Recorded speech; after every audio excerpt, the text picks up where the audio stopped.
जय हिंद दोस्तों। मैं आपका दोस्त आपका इस चैनल में हार्दिक स्वागत करता हूँ। आज मैं आपको सिखाऊंगा कि सेंट्रल गवर्नमेंट कर्मचारी कैसे पेंशन जाने के बाद सीजीएचएस कार्ड के लिए अप्लाई कर सकते हैं।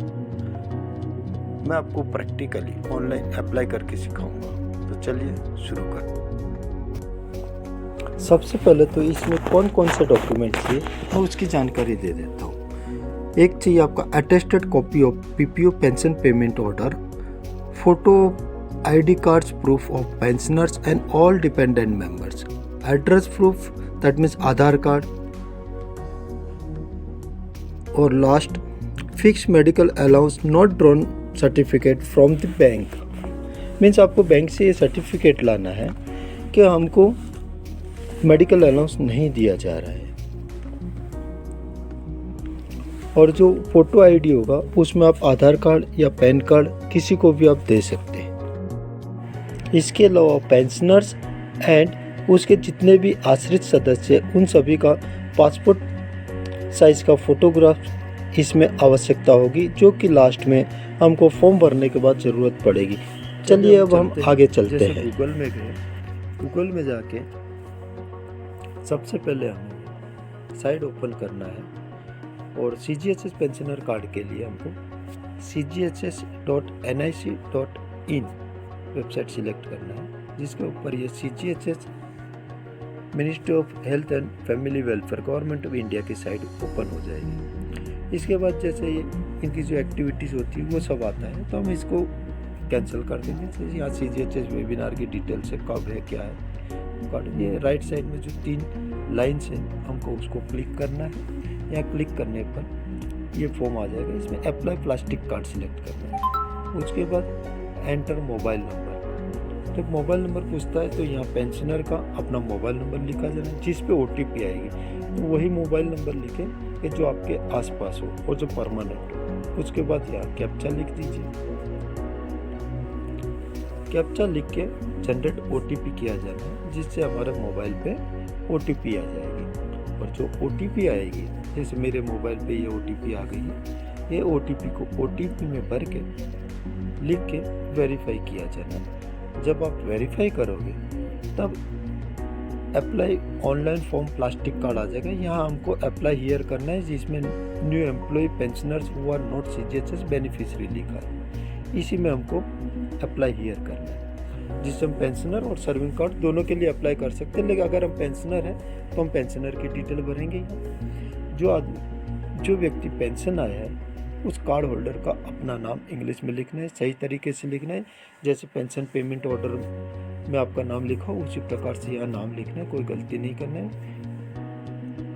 उसके बाद इसके नीचे कार्ड होल्डर का नाम हिंदी में भी लिखा जाना है, लेकिन आप इसमें इंग्लिश में लिखिए, आप एंटर मारोगे अपने आप हिंदी हो जाता है। ये जब आप कंप्यूटर में करोगे तो अपने आप हिंदी हो जाएगा। अभी मैं मोबाइल पे कर रहा हूँ इसलिए इसमें हिंदी नहीं होगा। उसके बाद कार्ड टाइप, आप अगर पेंशनर है तो पेंशनर सिलेक्ट करें, सर्विंग है तो सर्विंग सिलेक्ट करें। हम यहाँ पेंशनर सिलेक्ट करेंगे। डेट ऑफ बर्थ, जो भी पेंशन आया व्यक्ति है, पेंशन आया हुआ व्यक्ति अपना डेट ऑफ बर्थ लिखेंगे। ईयर इसी प्रकार से सिलेक्ट कर लेगा। मंथ जो भी सिलेक्ट करना है वो कर लेंगे और उसके बाद अपना डेट एंटर कर लेंगे। फिर पेंशनर अगर मेल है तो मेल लिखेंगे, फीमेल है तो फीमेल लिखेंगे। उसके बाद आप जिस विभाग से पेंशन आए हो, जैसे सेंट्रल गवर्नमेंट के जितने भी विभाग से, वो पूरे विभाग से इसमें आ जाते हैं ऑप्शन में। तो आप अपना विभाग जो भी होता है उसको चूज करना है। जैसे रेलवे मेल सर्विस है, राज्यसभा सेक्रेटरी, रोहिणी डिस्ट्रिक्ट से संगीत नाटक एकेडमी, ये जो भी सेंट्रल गवर्नमेंट के अंडर में आता है उसका पूरा डिटेल्स यहाँ दे रखा है। जैसे मैं ध्यान में रख रहा हूँ पैरामिलिट्री फोर्सेस, ज़्यादातर उनको दिक्कत आती है, उनको ध्यान में रखते हुए मैं ये वीडियो बना रहा हूँ। तो जैसे कोई CRPF, BSF, ITBP, CISF, SSB, ये जो भी है, ये आसाम राइफल्स, ये सब पैरामिलिट्री में आते हैं और इनका डिपार्टमेंट होता है मिनिस्ट्री ऑफ होम अफेयर्स। तो हम इसमें ministry of home affairs department को सिलेक्ट करेंगे। इसमें कई प्रकार के विभाग है, तो आपको इसमें शांति से सिलेक्ट करिए, चूज़ करिए। चूज़ करते करते आपका जो भी डिपार्टमेंट आता है उसको सिलेक्ट करिए। इसीलिए मैं आपको दिखा रहा हूँ, ये मैंने भर दिया ministry of home affairs designation. आप जिस गैजेटेड पोस्ट से या नॉन गैजेटेड पोस्ट से है वो लिख देना है। फिर आपका पे स्केल लिखना है, ये जो सर्विंग पर्सनल के लिए है। बाकी जो पे स्केल है वो लिख दिए। इसके नीचे प्रेजेंट पे सर्विंग पर्सनल के लिए होता है, पे स्केल सभी के लिए लिखा जाता है। लेकिन हम पेंशनर हैं तो प्रेजेंट पे हम नहीं लिखेंगे, फॉर सर्विंग के लिए हम इसके नीचे जो लिखा है पेंशनर्स के लिए वो सिलेक्ट करेंगे। जो हमारी लास्ट पे थी, तो हमारी जो भी लास्ट पे होगी हम उसको सिलेक्ट करेंगे।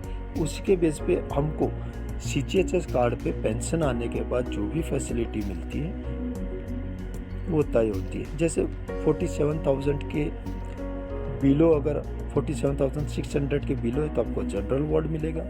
47,601 से 63,100 के बीच में होंगे तो आपको सेमी प्राइवेट वार्ड मिलेगा। तो इसी प्रकार से हमने ये डिटेल भर दी है। उसके बाद ऑफिशियल एड्रेस। ऑफिशियल एड्रेस में आप चाहे तो अपना जो लास्ट ऑफिशियल एड्रेस है उसको लिख सकते हो। नीचे है रेसिडेंशियल एड्रेस, इसमें हमें अपने घर का एड्रेस लिखना है। अगर ऑफिशियल एड्रेस में अगर आप ना चाहो अपने ऑफिस का एड्रेस तो आप अपना खुद का भी लिख सकते हो। जैसे मैं यहाँ अपना खुद का फ़ोन नंबर, अपना ईमेल एड्रेस और अपने घर का एड्रेस लिखूँगा। जैसे मैं ये वीडियो टीचिंग पर्पज़ से बना रहा हूँ, इसलिए इसमें मैं पूरी डिटेल, अपनी सही डिटेल नहीं दे रहा हूँ, लेकिन आपको सिर्फ जानकारी के लिए उसी हिसाब से मैं बता रहा हूँ। एड्रेस लिख दीजिए यहाँ पूरा, और उसके नीचे आपको पिन नंबर लिखा जाता है। ये लिखने के बाद आप आ जाइए रेसिडेंशियल एड्रेस में। रेसिडेंशियल एड्रेस बिल्कुल सही प्रकार से लिखना है, इसमें कोई गलती ना करें, क्योंकि जो भी भविष्य में करस्पॉन्डेंस होगा या CGHS वेलनेस सेंटर होगा वो आपके घर के आसपास में जो भी होगा उसी हिसाब से तय किया जाएगा। तो आप अपना पूरा एड्रेस लिख लीजिए, address, city, pin number, mobile number, ये सब लिखने के बाद इसके नीचे फिर एक कैप्चा आएगा, जिसको कैप्चा को हमको फीड करना है। देखिए मैं बता रहा हूँ आपको, जब कैप्चा फीड करके सबमिट करेंगे, सेव एंड प्रोसीड पर क्लिक करेंगे, तो इसका मतलब है कि आपका जो पेंशनर है उसका CGHS कार्ड का रजिस्ट्रेशन फुल्ली हो चुका है। अब इसमें कोई एक्टिविटी की ज़रूरत नहीं है। जैसे इसमें कैप्चा कई बार आप लिखते हो तो टेक्निकल इश्यू के कारण वो एक्सेप्ट नहीं करता है, तो 2-3 बार आप करोगे तो अपने आप एक्सेप्ट कर देगा। और उसके बाद पेंशनर का CGHS कार्ड का रजिस्ट्रेशन पूरी तरीके से हो जाएगा। जैसे मैं आपको आगे चल के दिखाऊंगा कि जैसे मैंने अपना रजिस्ट्रेशन किस प्रकार से किया है, तो आप देख सकते हो इस प्रकार से डालने पे ये आपका एक्नॉलेजमेंट नंबर आएगा, जिसे नोट करके भी आप रख सकते हो आगे की फीचर अगर बाद में करना चाहो तो। ये देखिए ये मेरा रजिस्ट्रेशन हो चुका है। अब मुझे यहाँ फैमिली डिटेल्स ऐड करना है। जैसे मेरे जो भी आश्रित मेंबर्स है उसकी डिटेल यहाँ एक एक करके मैं ऐड करता जाऊँगा। जैसे किसी के मदर है, फादर है, सन है, डॉटर है, वाइफ है, उसका नाम ऐड कर सकते हैं। जैसे मैं यहाँ एक एग्जांपल के तौर पे मैं अपने बेटे का नाम ऐड करके दिखाता हूँ आपको। जैसे नाम लिख दिया, जिस प्रकार से हमने अपना पेंशनर का डिटेल्स भरा है उसी प्रकार से हमें अपने डिपेंडेंट मेंबर्स का भी भरना है, और इसी प्रकार जिस प्रकार से एक मेंबर्स का मैं ये भर रहा हूँ उसी प्रकार से सभी मेंबर्स का भरना है। जैसे मैं इसका नाम लिख दिया, उसके बाद हिंदी में लिखना है, उसको एंटर मारते हिंदी आ जाएगा। फिर यहाँ डेट ऑफ बर्थ लिखा जाना है। डेट ऑफ बर्थ में आप जिस प्रकार से अपनी डेट ऑफ बर्थ लिखा था उसी प्रकार से आप डेट ऑफ बर्थ यहाँ सिलेक्ट करके भर सकते हैं। उसके बाद अगर आपका डॉटर है तो सन मेल लिखिए, डॉटर है तो फीमेल लिखिए, सन है तो मेल लिखिए। इस प्रकार से जो भी जेंडर है, जो भी डिपेंडेंट मेंबर्स है, उसका जो भी जेंडर है वो आपको सिलेक्ट करना है। उसके बाद उसका ब्लड ग्रुप सिलेक्ट करना है। अगर ब्लड ग्रुप है तो बहुत अच्छी बात है, वो कार्ड में आपको दिख जाएगा। अगर नहीं होगा तो आप छोड़ दीजिए, इसको बाद में भी ऐड कर सकते हैं। फिर जिस मेंबर का आप नाम लिख रहे हो उसका उससे क्या रिलेशन, जैसे डिपेंडेंट सन मैंने लिखा है तो आप सन, डॉटर, वाइफ जो भी है वो आप लिख सकते हो। उसके बाद यहाँ मोबाइल नंबर लिखा जाता है। मोबाइल नंबर लिखने पे कई बार टेक्निकल इश्यू होने के कारण ये मना करता रहता है, लेकिन आप 2-3 बार कोशिश करो, अपने आप आ जाएगा। जैसे मोबाइल नंबर है, फिर कैप्चा है, ये सब चीज़ों में इश्यू आता रहता है। ये साइट इसी प्रकार की है तो इसमें थोड़ा टाइम लग ही जाता है, लेकिन 2-3 बार करोगे आप अपने तरीके से चलो, कोई दिक्कत नहीं। फिर ये लिख के कैप्चा लिख दीजिए, उसके बाद मोबाइल नंबर लिख लीजिए, डिपेंडेंट कार्ड है, जो भी है पूरा डिटेल आप अपना सही तरीके से भर लीजिए। और भरने के बाद लास्ट में ऐड डिटेल करना है। जब आप ऐड डिटेल करोगे तो इस प्रकार से आपका सन का ऐड हो जाएगा। जिस प्रकार से ये ऐड हुआ है इसी प्रकार से बाकी अपने अन्य मेंबर्स का, सदस्य का भी नाम इसमें ऐड कर देना है। ऐड करने के बाद जब आप देखोगे तो लास्ट में इस प्रकार का फॉर्म आता है। इस फॉर्म को अगर आप मोबाइल से इस प्रकार का दिखेगा, अगर आप कंप्यूटर में जाओगे तो मैं इसमें आपको जैसे डेस्कटॉप साइट किस प्रकार से दिखती है मैं आपको दिखा देता हूँ। मैं आपको इसमें किस प्रकार से दिखता है कंप्यूटर वो दिखा देता हूँ।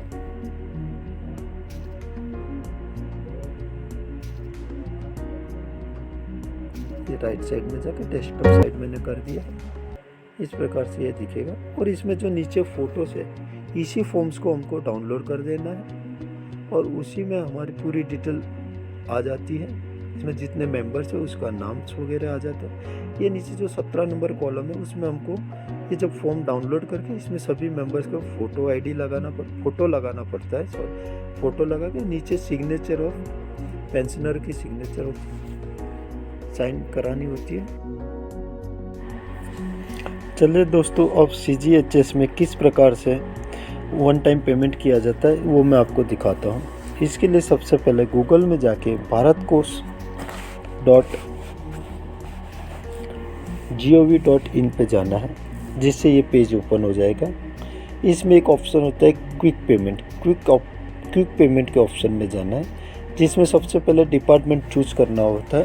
क्योंकि CGHS health and family welfare department के अंडर में आता है, इसलिए हम यहाँ पर health and family welfare department choose करेंगे, जैसे कि मैंने कर लिया है। उसके बाद होता है पर्पस, आपको किस पर्पस के लिए पेमेंट करना है। आप जिस स्थान पर रहते हैं उस स्थान के CGHS ऑफिस को सिलेक्ट करना है। जैसे कि मैं अहमदाबाद में रहता हूँ, इसलिए मैं pension contribution for CGHS card Mumbai, Nagpur, Pune, Ahmedabad, Bhopal को सिलेक्ट करूँगा। ये जो भी सेक्टर्स है उसके लिए एक ही ऑफिस में पेमेंट किया जाता है और मेन हमारा पर्पस है कंट्रीब्यूशन फॉर CGHS कार्ड। तो ये मैंने सिलेक्ट कर लिया, आप देख सकते हैं।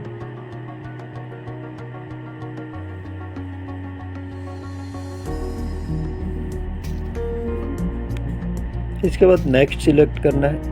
नेक्स्ट सिलेक्ट करने के बाद ये ऊपर जो 4 स्टेप दिखाया गया हमको उसी हिसाब से जाना है। पेमेंट पर्पस, ये जो भी हमने लिखा है ये पूरा डिटेल इसमें आ जाता है। आप देख सकते हैं जो मैंने पेमेंट भरा है वो पूरा आ जाता है। अब यहाँ पर जो ऑफिस लिखा है, ऑफिस अब मेरी अहमदाबाद है, इसीलिए अहमदाबाद के CGHS सेंटर को भरना है। मेरा मिनिमम अमाउंट 30,000 है, इसलिए ये अमाउंट 30,000 मैंने लिख लिया है। यहाँ रिमार्क्स लिखा है, रिमार्क्स में आपको पेंशनर्स का नाम और मोबाइल नंबर लिखना है। जैसे मैं अपना नाम और मोबाइल नंबर लिख दिया मैंने। इसी प्रकार से करके ऐड कर देना है आपको। उससे पहले ये कैप्चा जो भी ऊपर दिया है उसको कैप्चा को हमको भरना है। कैप्चा भर के फिर ऐड करना है, जिससे एक स्टेप खत्म हो जाएगा। एक्चुअली मैंने मेरा पेमेंट तो पहले कर ही दिया है, लेकिन मैं सिर्फ आपको जानकारी के लिए दिखा रहा हूँ कि किस प्रकार से हमें पेमेंट किया जाना है। तो इस प्रकार से जैसे पूरी डिटेल भर देंगे तो ये नीचे एक ऑप्शन आ जाता है, उसमें पूरा हमने जो भरा है वो डिटेल आ जाती है। आप एक बार इसको वेरीफाई कर लीजिए। ये वेरीफाई करने के पर्पज़ से आता है, बिल्कुल वेरीफाई कर लिए। अगर सही है तो आप नेक्स्ट करके इसमें आगे बढ़ सकते हैं। मैं आगे बढ़ गया हूँ। यहाँ पर आप देख सकते हैं सेकंड स्टेप पे हम लोग आ गए हैं।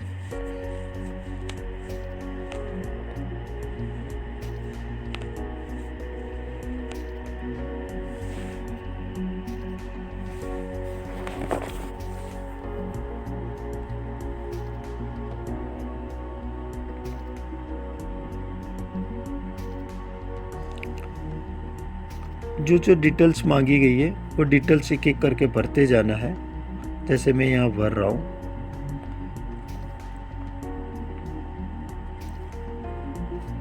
मैं अहमदाबाद का रहवासी हूँ। अहमदाबाद रहने के कारण मैं अपना पूरा एड्रेस लिख रहा हूँ। आप जहाँ पर भी रह रहे आपको वहाँ की डिटेल लिखना है। इसी प्रकार से एक एक कॉलम भरते जाइए। इतना डीपली आपको कोई नहीं बताएगा, आपको सब बता देंगे, ये कर लीजिए वो कर लीजिए। मैं आपको स्टेप बाय स्टेप पूरा जाके पूरा समझा रहा हूँ। सिर्फ मैं यहाँ वो स्टेप छोड़ दूँगा। ये आपको जो मोड ऑफ पेमेंट दिखाना है तो मोड ऑफ पेमेंट करके आप नेक्स्ट कर लीजिए, क्योंकि मुझे यहाँ पेमेंट नहीं करना है, इसलिए मैंने यहाँ पर पूरी लास्ट तक नहीं गया हूँ। मैंने पूरा पेमेंट कर दिया। अब इसी में चलते जाएंगे, नेक्स्ट करते किस प्रकार से पेमेंट करना, ऑनलाइन पेमेंट करना है, मोड ऑफ पेमेंट, वो सब सिलेक्ट करोगे आपका ऑप्शन आता जाएगा। जैसे जैसे ऑप्शन आता जाए आप भरते जाइए, और जब टोटली आपका पेमेंट हो जाएगा तब इसमें पेमेंट की एक स्लिप आती है। उस स्लिप को आप डाउनलोड कर दीजिए। उसके बाद जो पहले हमने अप्लाई किया है, वो CGHS कार्ड जो डाउनलोड किया है, CGHS कार्ड, उसमें सभी मेंबर्स को फ़ोटो चिपका देना है। फ़ोटो चिपकाने के बाद जो जो मैंने आपको डॉक्यूमेंट पहले बताए थे कि ये डॉक्यूमेंट रिक्वायरमेंट होता है, जैसे PPO की अटेस्टेड कॉपी, हर एक व्यक्ति का आधार कार्ड, उसके बाद पेंशनर का निवास का प्रमाण पत्र, इस प्रकार से सभी डॉक्यूमेंट आप ऐड करते जाइए। ये देखिए, ये जो मैंने पेमेंट किया है भारत कोष के थ्रू, ये उसकी पेमेंट की रसीद है। इसी प्रकार से आप भी रसीद को डाउनलोड कर लीजिए, और पूरे डॉक्यूमेंट के साथ ये डाउनलोड की रसीद, और वो जो मैंने पहले डॉक्यूमेंट बोले थे, जो मैं यहाँ पीछे लास्ट में एक बार फिर से आपके दिखाने के लिए लगा देता हूँ, वो डॉक्यूमेंट के साथ पूरे फॉर्म्स और ये रसीद के साथ जाके अपने CGHS के जो भी आपके एरिया में जो भी ऑफिस है वहाँ पर जाके इसको जमा करके आप 15 दिनों के अंदर अंदर आपका CGHS कार्ड प्राप्त कर सकते हो। अगर कार्ड आपके घर पे नहीं आता है तो इसको आप डाउनलोड करके इंटरनेट के माध्यम से भी आप अपने पास रख सकते हैं। धन्यवाद। वीडियो अच्छा लगा हो या आपको इसकी इन्फॉर्मेशन कोई काम आई हो तो इसको लाइक ज़रूर करें और सब्सक्राइब करें। धन्यवाद।